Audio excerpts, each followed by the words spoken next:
मी सुरेश. माझ्या नोकरीनिमित्त पुण्यात एका जुन्या पण प्रशस्त चाळीत घरात भाड्याने राहत होतो. शहराच्या गजबजाटापासून दूर, पण गर्दीतही एक शांत कोपरा देणारी ती चाळ मला खूप आवडायची. घरात फक्त 2च माणसे होती. घरमालक रमेशराव 62 वर्षाचे आणि घरमालकीण माधवी काकू 58 वर्षाची. ते दोघेही अगदी साधे, मनमिळावू आणि आपुलकीने वागणारे होते. मी त्यांना काका-काकू म्हणूनच हाक मारायचो आणि त्यांनीही मला कधी भाडेकरू म्हणून न पाहता मुलासारखाच आधार दिला होता. माझे घर आणि त्यांचे घर एकाच मजल्यावर होते. फक्त एकच छोटासा पॅसेज दोघांना जोडायचा. रमेशराव वयानुसार थोडे वात्रे आणि कामात व्यस्त असणारे व्यक्तिमत्व होते.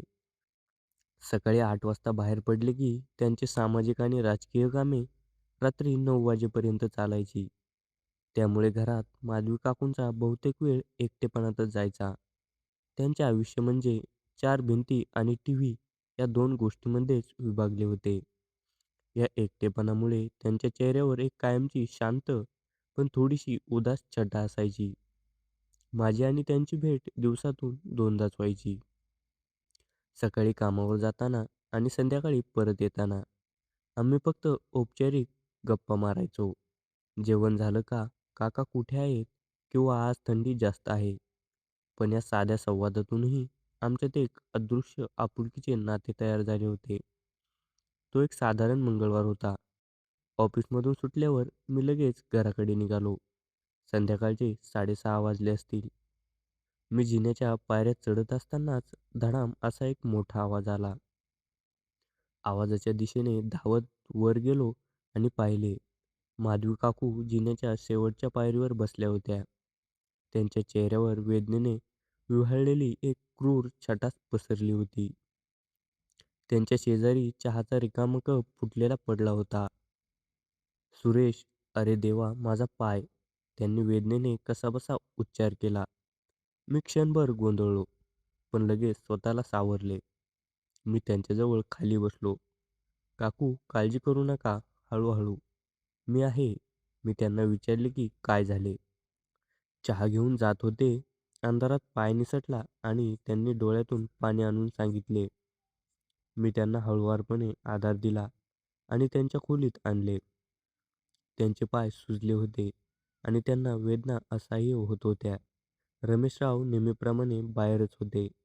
मी तातडीने माझ्या परिचयाच्या डॉक्टरांना फोन केला आणि त्यांना घरी येऊन तपासणी करण्याची विनंती केली. तसेच मी रमेशरावांना घटनेची माहिती देणारा एक छोटासा मेसेज पाठवला. डॉक्टरांनी तपासणी केली. माधवीताई, पायाला चांगलीच दुखापत झाली आहे. फ्रॅक्चर नाही, पण लिगामेंटला मार लागला आहे. चालणे काही दिवस शक्य नाही. पूर्ण विश्रांती घ्या. दिवसातून 2दा गरम शेक द्या आणि रात्री झोपण्यापूर्वी हळूवार मालिश करायला विसरू नका.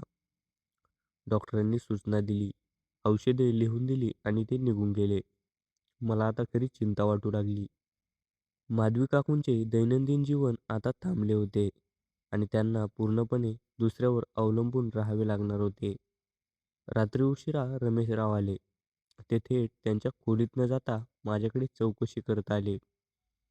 माधवी काकूंना पाहताच त्यांच्या चेहऱ्यावर सहानुभूतीपेक्षा जास्त त्रगा आणि गैरसोयीचा भाव दिसला.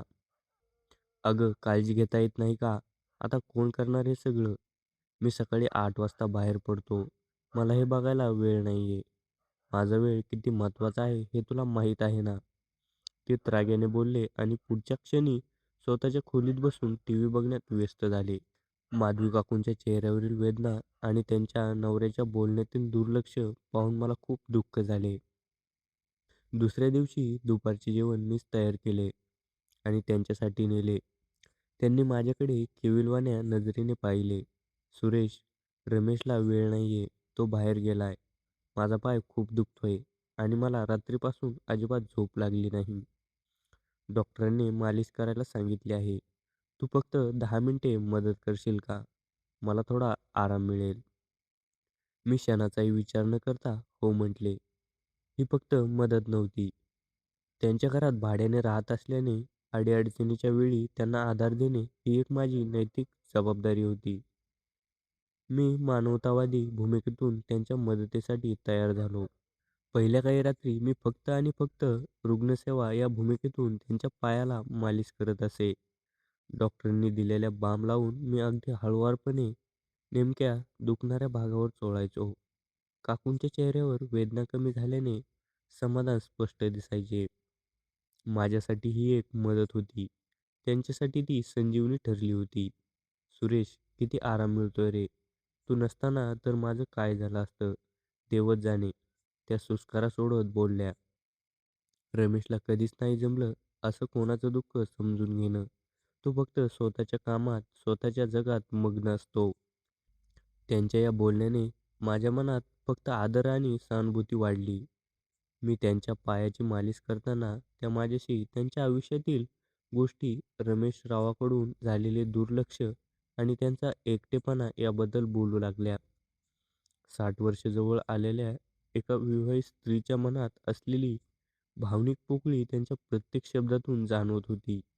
त्यांना माझ्याकडे मदतीस नाही तर मन मोकळं करण्याची जागा आणि ऐकून घेणारा माणूस सापडला होता. मी एक तरुण आणि भाड्याने राहणारा मुलगा होतो, पण त्यांच्याशी बोलताना मी कधीही माझ्या मर्यादाचे उल्लंघन केले नाही. मी शांतपणे ऐकून घ्यायचो आणि फक्त "हो, समजते" असे म्हणत त्यांच्या भावनांना दुजोरा द्यायचो. काही दिवसांनी मालिशची वेळ रात्री 9 नंतर निश्चित झाली. याचे कारण स्पष्ट होते. रमेशराव साधारणपणे याच वेळी जेवण करून त्यांच्या खोलीत टीव्ही बघण्यासाठी किंवा पेपर वाचण्यासाठी गडलेले असायचे. वेळ एकांतात देणारी होती आणि काकूंना मालिशने आराम मिळण्यासाठी ही वेळ सोयीची ठरली.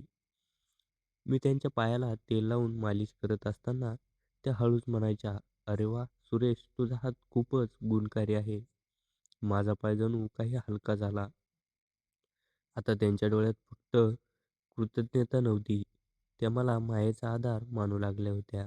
त्यांचा स्पर्श माझ्या हातावर मालिश संपल्यावरही अधिक वेळ रेंगाळायचा. तो केवळ मदतीचा किंवा रुग्णाचा स्पर्श नव्हता. त्या स्पर्शात एक वेगळी भावनिक गुंतवणूक आणि अवलंबित्व जाणवत होते. ती त्यांच्या भावनिक गुंतवणुकीची एक हळूवार सुरुवात होती, जी माझ्या निष्पाप मदतीला वेगळे वळण देऊन पाहत होती. मी माझ्या मर्यादांची खूणगाठ मनात ठेवत होतो. मी एक भाडेकरू आहे आणि ती माझ्या घरमालकाची पत्नी आहे, हे स्वतःला वारंवार बजावत होतो. पण त्यांच्या बोलण्यातील आपलेपणा आणि दुःख मला त्यांच्याकडे अधिक खेचत होते. 2 आठवड्यानंतर माधवी काकूंची दुखापत बऱ्यापैकी बरी झाली होती.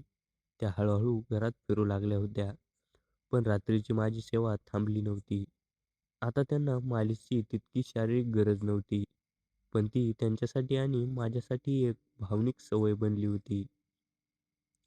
मालिश हा केवळ एक वेळेला एकत्र येण्याचा आणि मन मोकळं करण्याचा बहाणा झाला होता.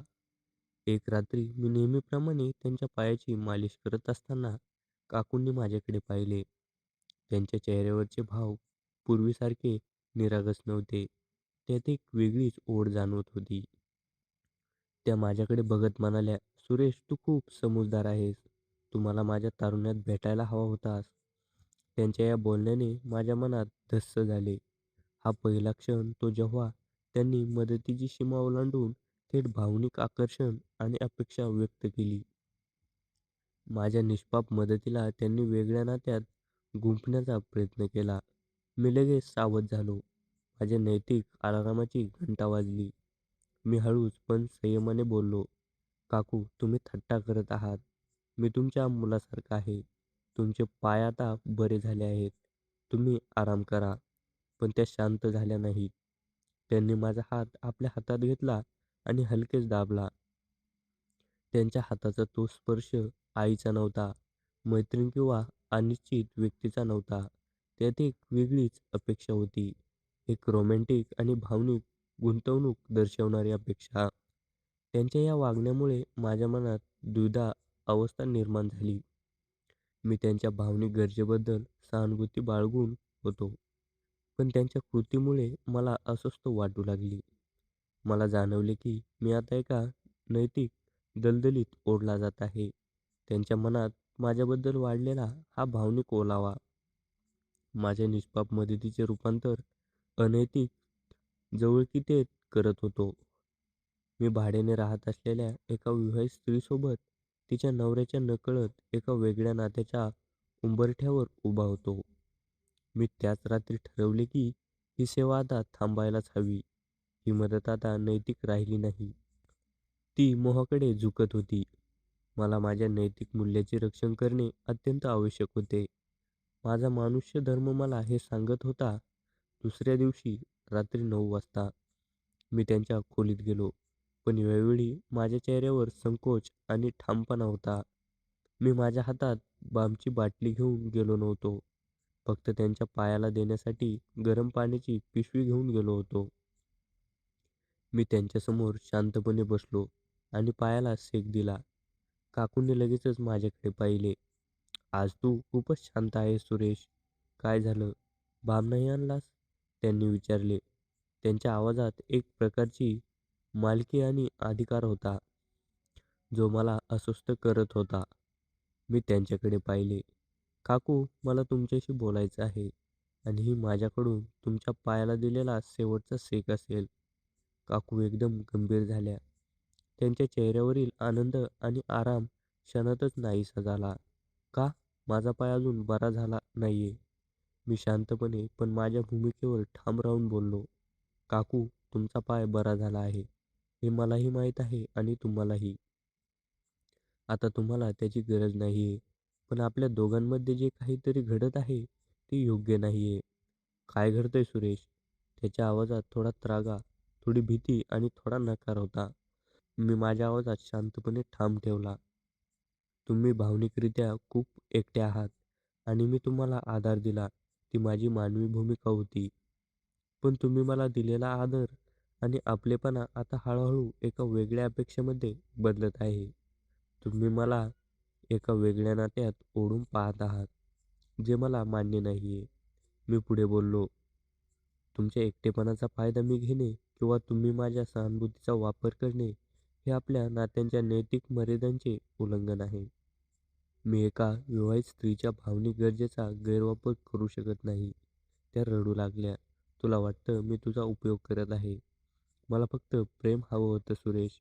रमेशने कधीच त्यांचे बोलणे, त्यांच्या नवऱ्याबद्दलच्या तक्रारी आणि स्वतःच्या एकटेपणामुळे आलेला भावनिक विस्फोट होता. "काकू," मी त्यांना थांबवले. "तुमच्या भावना आणि दुःख मला 100% समजते. पण तुमच्या या वेदनांचा उपाय अनैतिक संबंध किंवा नवऱ्यापासून लपवलेले गुपित असू शकत नाही. तुमचा प्रश्न रमेश काकांशी संबंधित आहे. तुमच्या विवाहित आयुष्यासंबंधित आहे आणि तो तुम्ही तुमच्याशी बोलून संबंध सुधारून सोडायला हवा. मी त्यामध्ये हस्तक्षेप करू शकत नाही किंवा त्यांची जागा घेऊ शकत नाही." मी त्यांना शेवटचे स्पष्ट सांगितले, "मला माझ्या स्वतःच्या नैतिक मूल्याची जाणीव आहे. मी एका विवाहित स्त्रीसोबत तिच्या नवऱ्याच्या नकळत रोमॅन्टिक किंवा भावनिक जवळीक वाढू शकत नाही. तुमच्या एकांताने तुम्हाला मोहात पाडले असेल, पण मला माझ्या आयुष्याच्या भूमिकेची जाणीव आहे. तुम्ही माझ्यासाठी एक आदरणीय व्यक्ती आहात आणि मी ती भूमिका कधीच बदलू इच्छित नाहीये. माझी मदत फक्त मानवी होती, रोमॅन्टिक नव्हती आणि ती मदत आता थांबायला हवी." त्यांनी माझ्याकडे काही क्षण पाहिले. त्यांच्या डोळ्यात राग होता, पण त्याहूनही अधिक जाणीव. माझ्या स्पष्ट आणि ठाम भूमिकेमुळे त्यांना त्यांच्या चुकीचा मार्ग आणि त्यांच्या एकटेपणातून निर्माण झालेला मोह दिसला.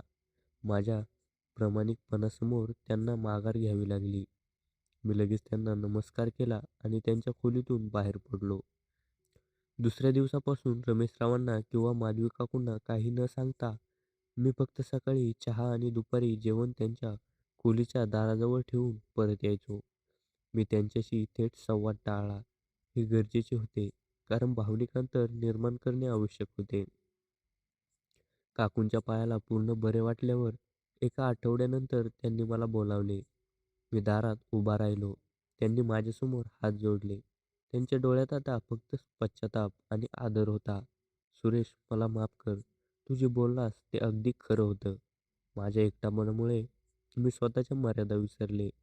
तू माझ्यावर मुलासारखं प्रेम ठेवलंस आणि मला चुकीच्या मार्गावर जाण्यापासून वाचवलंस. तूच खरा नैतिक आधार दिलास." त्यांच्या या कबुलीने मला खूप समाधान वाटले. मी त्यांना शांतपणे "ठीक आहे काकू" असे म्हणालो. त्या दिवसापासून त्यांच्या वागण्यात आणि घरात बदल झाला. त्यांनी रमेशरावांना त्यांच्या मनातल्या गोष्टी सांगितल्या. त्यांच्या भावनिक गरजांविषयी मनमोकळे बोलणे सुरू केले आणि रमेशरावांनीही आपल्या कामातून थोडा वेळ काढून त्यांच्या चुका हळूहळू दुरुस्त केल्या. मी त्यांना दिलेला मायेचा आधार त्यांच्या पायाच्या दुखापतीपेक्षा त्यांच्या आयुष्यातील भावनिक दुखापतीवर अधिक उपयोगी ठरला होता. कारण तो रोमांस नव्हता, तर नैतिकतेने दिलेला आधार होता, जो नात्यांना वाचवणारा आणि त्यांना योग्य दिशा देणारा ठरला.